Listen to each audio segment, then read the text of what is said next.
Salve, salve galera! Sejam bem-vindos ao Chance de Gol.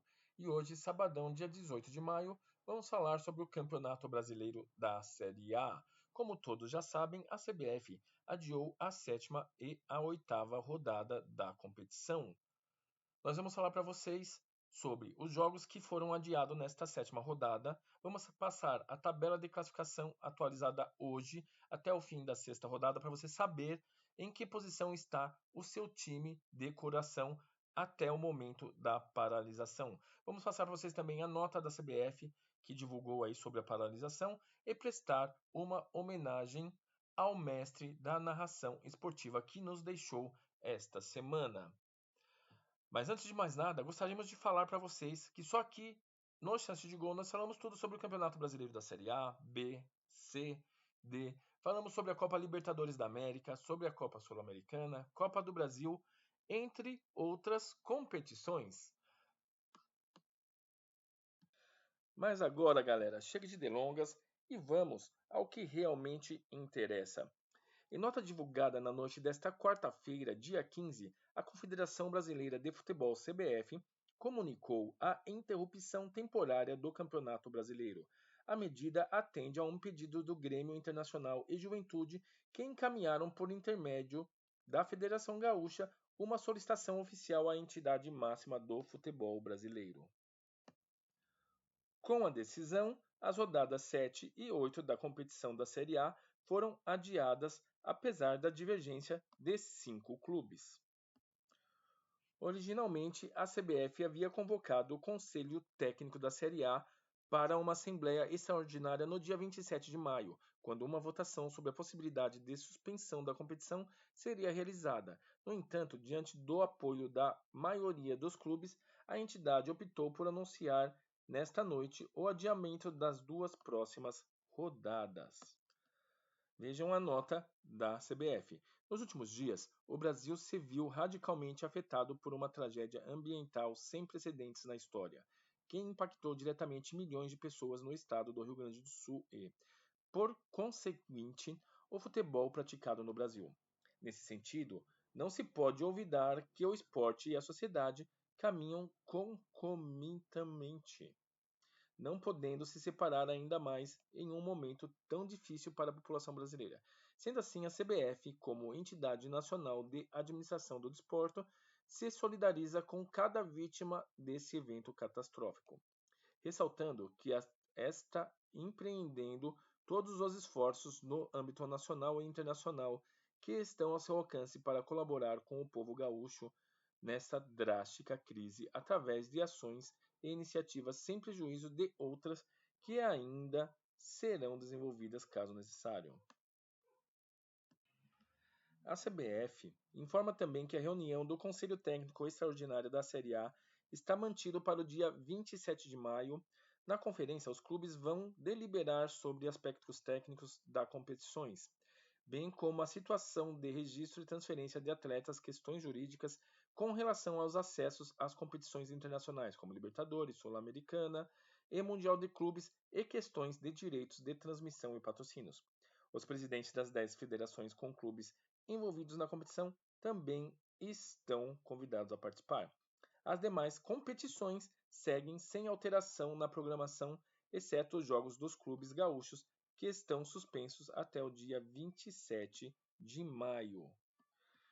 E para você, torcedor do Chance de Gol, o que vocês acham desta paralisação da CBF? Conte pra gente, o campeonato deveria ser paralisado? Tem gente que está dando uma opinião, um ponto de vista diferente. De nada adiantaria a paralisação. Seria mais inteligente e útil aproveitar o público dos jogos nos estádios para arrecadar doações e, paralelamente, diminuir as frustrações financeiras dos clubes, além de dar visibilidade internacional à grave situação dos nossos irmãos gaúchos. Deixe para nós aí, galera, os seus comentários e a sua opinião, seu ponto de vista sobre esta situação lá no Rio Grande do Sul e a paralisação do Campeonato Brasileiro da Série A. E agora vamos ver os confrontos que seriam realizados a partir de hoje, sabadão.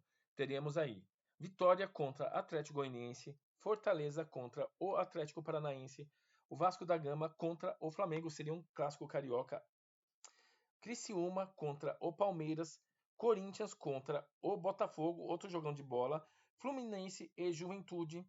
Também participariam aí Atlético Mineiro contra o Bahia, o Grêmio contra o Bragantino, Cuiabá contra o Internacional e São Paulo contra o Cruzeiro.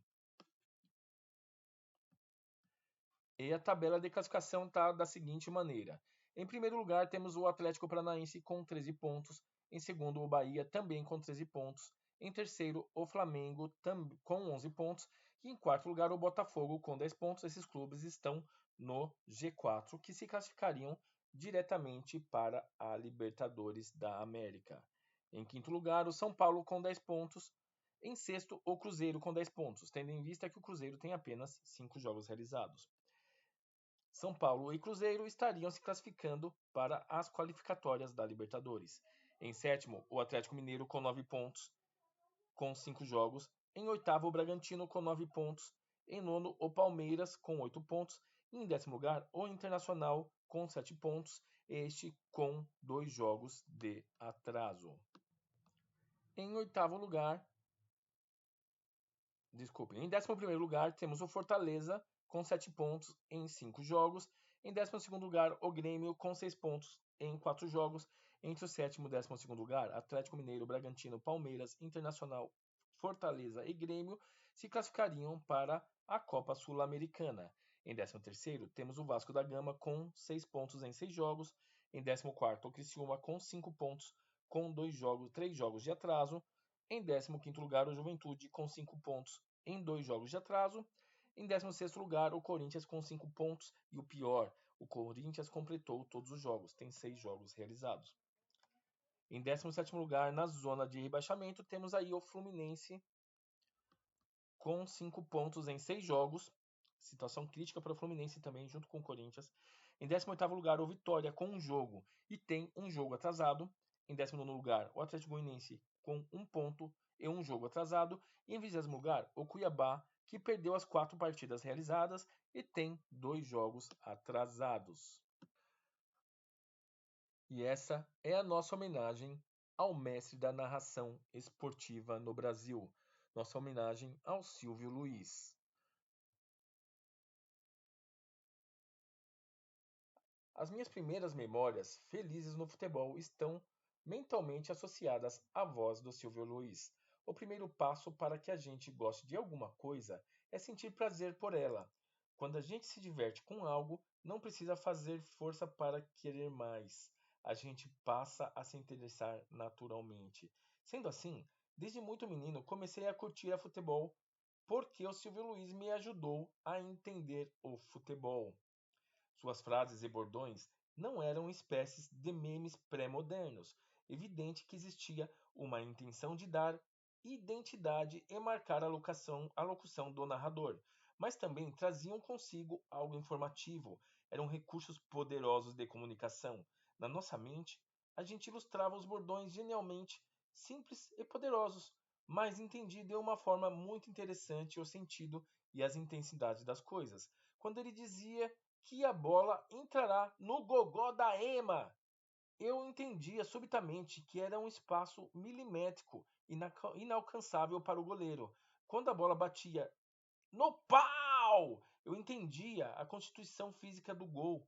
Sem ele precisar filosofar, eu compreendia que a diferença entre a glória máxima e a decepção suprema poderia estar tragicamente limitada à precariedade de 3 pedaços de pau. Porque vou ter que gritar gol.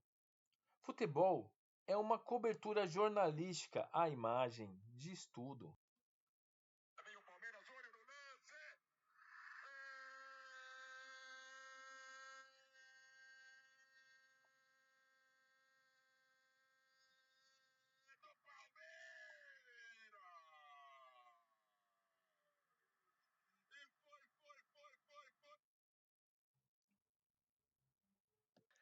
E esta é a homenagem do Chance de Gol ao mestre da narração esportiva, Silvio Luiz. Descanse em paz, Silvio Luiz. Galera, e a bola não vai rolar no Campeonato Brasileiro nesta sétima rodada, como vocês viram. Mas para saber de tudo, todas as notícias sobre o Brasileirão da Série A, é muito fácil. Caso você ainda não for inscrito, se inscreva em nosso canal, ative o sino de notificações, deixe seu like, seu comentário, dê sua informação sobre esta paralisação, beleza? Estamos juntos e até a próxima.